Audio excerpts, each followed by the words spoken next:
Hello friends, स्वागत है आप सभी का हमारे इस भारत क्लासेस में। डेली के एमसीक्यू सीरीज में जो हम लोग देख रहे थे साइंस का, क्लास 8 का भी चल रहा है। क्लास 8 का साइंस का आज 2 चैप्टर किया जाएगा। एक है संश्लेषित रेशा और प्लास्टिक, और दूसरा चैप्टर है इसका पदार्थ, जिसमें कि धातु और अधातु के बारे में हम लोग जानकारी लेंगे। आपको बता दें ये सभी क्लास एनसीईआरटी के एमसीक्यूज़ पर आधारित हो रहा है, जहाँ से हम लोग इससे रिलेटेड कई सारे एमसीक्यूज़ और थोड़ा थ्योरेटिकल भी पढ़ते हैं, जो कि आपको आने वाले किसी भी एग्जाम्स में, टीचर का एग्ज़ाम जैसे टीआरई 4 का एग्ज़ाम आने वाला है, बीपीएससी 70 का 71वीं, और साथ ही साथ बिहार पुलिस का जो 16 तारीख से एग्ज़ाम होने वाला है, इन सभी एग्जाम्स में और वे सभी जगह जहाँ साइंस से क्वेश्चन पूछे जाते हैं वे आपको मदद करेगा। चलिए आज का जो पहला प्रश्न है वो देखते हैं। पहला प्रश्न कहता है कि मानव की मौलिक आवश्यकताओं में भी है। मानव की मौलिक आवश्यकता जो होता है, रोटी, कपड़ा, मकान, इसमें क्या होता है? कपड़ा। कपड़ा भी होता है, इनमें से कोई नहीं है ना। तो इस चैप्टर से रिलेटेड हम लोग देखेंगे मानव की मौलिक आवश्यकताओं में कपड़ा शामिल है। ऐसे रेशे जो मनुष्य द्वारा बनाए जाते हैं उन्हें क्या कहते हैं? जो रेशे मनुष्य द्वारा जब बनाए जाते हैं उन्हें संश्लेषित रेशा कहा जाता है। क्या कहता है? संश्लेषित। जैसे रेयॉन हो गया, नायलॉन हो गया, टेरिलीन हो गया, एक्रिलिक, ये सभी क्या है? संश्लेषित रेशा है। तो इस प्रकार के रेशे क्या बोलते हैं? संश्लेषित रेशा कहते हैं। यहाँ पे रेयॉन आपको देखेगा, ये संश्लेषित रेशा है। कोयला, जल और वायु से प्राप्त रेशे को क्या कहलाता है? कोयला, जल और वायु से प्राप्त रेशा जो कहलाता है ये नायलॉन कहलाता है। क्या कहलाता है? नायलॉन। कोयला, जल और वायु से प्राप्त रेशा नायलॉन कहलाता है।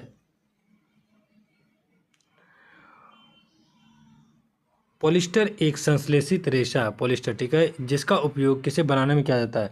तो पॉलिस्टर का उपयोग हम लोग ज़्यादातर देखते हैं, खास करके पैराशूट बनाने में इसका प्रयोग किया जाता है। पॉलिस्टर एक प्रकार का संश्लेषित रेशा है और इसका प्रयोग किस चीज़ में किया जाता है? तेल, वस्त्र, दूध, वस्त्र उद्योग में, और इसी पॉलिस्टर का प्रयोग पैराशूट बनाने में भी किया जाता है। वहीं आपको रेयन के बारे में बता दें, रेयन एक प्रकार का कृत्रिम, ये भी कृत्रिम रेशा है। और नायलॉन, जो नायलॉन है, अभी जस्ट पर नायलॉन क्या है? जो कार्बन यानी कि कोयला, जल और वायु से बनाए जाने वाले रेशे के अंतर्गत आता है। वहीं टेरिलीन एक प्रकार का पॉलिस्टर है। और एक्रिलिक जो होता है ये ऊन के स्वेटर में ज़्यादातर इसका प्रयोग किया जाता है, शॉल बनाया जाता है इससे खास करके। चलिए आगे बढ़ते हैं। प्राकृतिक रेशे किससे बनते हैं? प्राकृतिक रेशे लकड़ी से, सीमेंट से, कपास से। किससे बनते हैं? कपास से बनते हैं प्राकृतिक रेशे। 6 नंबर, रेशों को तागा बनाने की प्रक्रिया को कहते हैं? जब रेशे को तागा बनाया जाता है इस प्रक्रिया को कताई कहते हैं। क्या कहते हैं? रेशों को तागा बनाने की प्रक्रिया को कताई, तो आकर दीर्घ ई, कताई। डी नंबर आंसर जो बिल्कुल सही है। वहीं अगर आप कुछ नोट कर सकते हैं तो वो नोट करिए। तो जैसे कपास का फल होता है, कपास के फल से जब रुई निकाला जाता है तो कपास के फल से रुई निकालने की प्रक्रिया को गिनिंग कहते हैं। GINNING, ginning. फिर उस रुई से जब धागा निकाला जाता है उसे स्पिनिंग कहते हैं। रुई से धागे निकालने की प्रक्रिया को स्पिनिंग कहा जाता है, जिसको दूसरी भाषा में कताई बोलते हैं। और वहीं धागा से जब फैब्रिक तैयार किया जाता है उसको दो नाम बोला जाता है, या तो वीविंग, क्या कहता है? वीविंग, या फिर मीटिंग कहा जाता है। वीविंग या फिर मीटिंग कहा जाता है। क्या? धागे से फैब्रिक बनाना, वीविंग या मीटिंग। वहीं फैब्रिक से फिर क्या हो जाता है? कपड़ा प्राप्त हो जाता है। इम्पोर्टेंट है ये आपके लिए, आप हो सके इसे नोट कर लीजिए। इसी जगह मैं आपको एक और बात बताऊँ, नायलॉन मानव द्वारा जो निर्मित है सबसे पहला रेशा था। सबसे पहला रेशा मानव द्वारा निर्मित क्या था? नायलॉन। और वहीं रेयॉन, इसको पुनर्संश्लेषित रेशा कहा जाता है, जिसका निर्माण जो होता है सेलुलोज से होता है। इसका निर्माण सेलुलोज होने कारण से इसे अर्ध संश्लेषित रेशा कहा जाता है। क्या कहता है? अर्ध संश्लेषित, अर्ध संश्लेषित रेशा कहा जाता है। चलिए आगे बढ़ते हैं। 7 नंबर, प्राकृतिक रेशे किससे बने होते हैं? ऊन से, जूट से, सूत से, इनमें से सभी प्राकृतिक रेशे सभी से बनते हैं। वे सभी रेशे जो पौधे व जंतु से ना प्राप्त होकर रासायनिक विधि से हम लोग बनाते हैं उसे क्या कहते हैं? मानव निर्मित रेशा। पौधे या जंतु से नहीं मिलता है, मानव द्वारा बनाया जाता है, इसे कहते हैं मानव निर्मित रेशा। नायलॉन का तार किस तार से अधिक मजबूत होता है? नायलॉन का तार इस्पात के तार से भी ज़्यादा मजबूत माना जाता है। क्या होता है? इस्पात के तार से भी ज़्यादा मजबूत किससे माना जाता है? नायलॉन का तार। इसे फर्स्ट कृत्रिम रेशा कहा, इसे कहता है फर्स्ट कृत्रिम रेशा, इंसान द्वारा बनाया गया पहला कृत्रिम रेशा था। कौन? इस्पात नहीं, नायलॉन, माफ करिएगा, इस्पात नहीं, नायलॉन। ये जो नायलॉन है ना, ये मानव द्वारा निर्मित पहला कृत्रिम रेशा था। चलिए आगे बढ़ते हैं। 10 नंबर क्वेश्चन, कौन रेशा हल्का तथा लचीला होता है? इनमें से कौन सा रेशा? नायलॉन हल्का और लचीला दोनों होता है। क्या होता है? नायलॉन हल्का और लचीला दोनों होता है। 11 नंबर, प्रबल हल्का और चिर अस्थायी कौन होता है? प्रबल हल्का और चिर अस्थायी प्लास्टिक। इस स्थिति में क्या मारेंगे?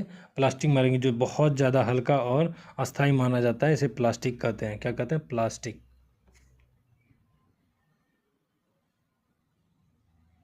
प्लास्टिक का निर्माण कैसे होता है? जैसे पॉलीथीन होता है, प्लास्टिक होता है ना, पॉली और एथीन के मिल करके बनता है। पॉली और एथीन, एथीन इनसे मिल करके क्या बनता है? प्लास्टिक। और ये पर्यावरण के लिए क्या है? खतरनाक है। कौन विषैले धातुओं सॉरी कौन विषैले धुआं उत्सर्जित करता है जिससे पर्यावरण प्रदूषित होता है? प्लास्टिक। जब इसे जलाते हैं तो बहुत गंदा धुआं करता है और पर्यावरण को प्रदूषित करता है। इसीलिए COP29 में बार बार कहा जा रहा है पर्यावरण को स्वच्छ रखने का। और G7 में भी पर्यावरण को ध्यान रखते हुए किया गया। और इस साल G7 की मीटिंग कहाँ किया गया? कनाडा में किया गया। और ये 51वां मीटिंग था। 51 कितना था? 51st मीटिंग, 51st मीटिंग का कनाडा में किया गया। भारत की ओर से इसमें कौन भाग ले, आप बताइएगा। तो पर्यावरण का हितैषी किसे नहीं माना जाता है? प्लास्टिक को पर्यावरण का हितैषी नहीं माना जाता है। सेलुलोज के रासायनिक क्रिया द्वारा किसे प्राप्त किया जाता है? जो सेलुलोज है इसकी रासायनिक क्रिया द्वारा, अभी थोड़ी देर पहले बताए थे, इसे रासायनिक क्रिया के द्वारा रेयन प्राप्त किया जाता है। सेलुलोज के रासायनिक क्रिया द्वारा किसे? रेयन प्राप्त किया जाता है। रेयन बता दें कि हल्का सा इसे कृत्रिम सिल्क भी बोल देते हैं कभी कभी, और ये ज़्यादा चमकदार होता है।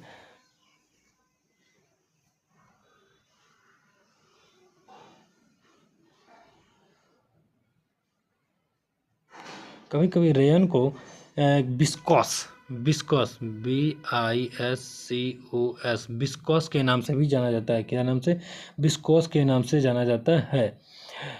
जब इसका उत्पादन किया जाता है उसमें CS2 का प्रदूषण ज़्यादा उत्पन्न होता है।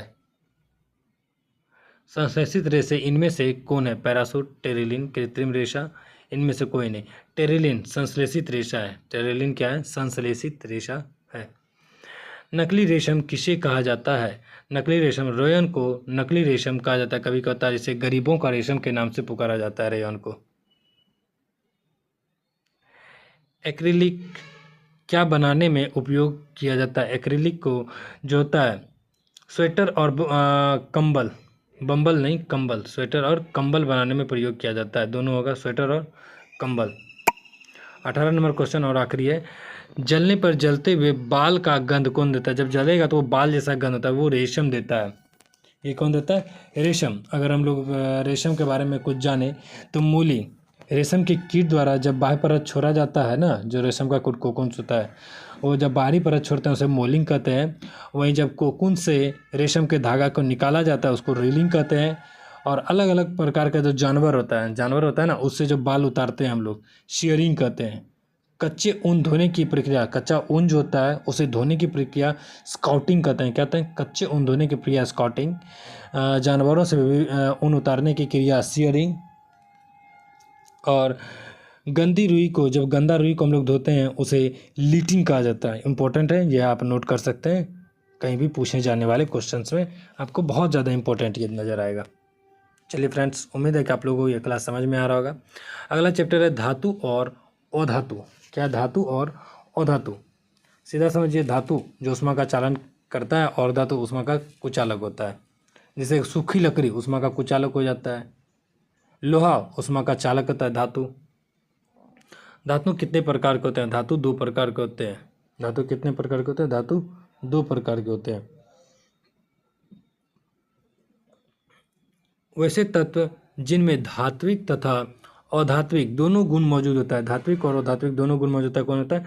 उपधातु, जिसको हम लोग सिलिकॉन बोलते हैं, जर्मेनियम बोलते हैं। सिलिकॉन, जर्मेनियम, गैलियम, ये क्या है? उपधातु के अंतर्गत आता है। बोरॉन उपधातु के अंतर्गत आता है।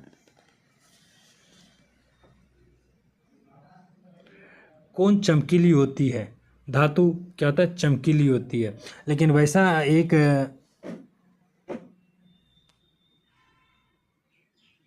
वैसा धातु जो कमरे के तापमान पे बोला जाता है कि द्रव अवस्था में पाया जाता है, तो पारा। क्या बोला जाता है? पारा। कमरे के ताप पर द्रव अवस्था में पाए जाने वाला धातु क्या? पारा। इसको दूसरी भाषा में मरकरी भी बोलते हैं। दूसरी भाषा में मरकरी भी बोलते हैं। फिर एक क्वेश्चन आता है, वैसा धातु कौन सा है जिसको चाकू से काटा जाता है? तो सोडियम और पोटेशियम। सोडियम और पोटेशियम जिसको चाकू से काटा जाता है। सोडियम को लिखते हैं Na और पोटेशियम को लिखते हैं K। ये हो गया सोडियम, ये हो गया पोटेशियम। इसे चाकू से काटा जा सकता है। ये कैसी धातु है? चलिए आगे बढ़ते हैं। कौन ठोस, द्रव और गैस तीनों अवस्था में पाई जाती है? तीनों अवस्था में कौन पाया जाता है? अधातु। ठोस, द्रव और गैस तीनों अवस्था में पाए जाने वाले कौन है? अधातु, पानी।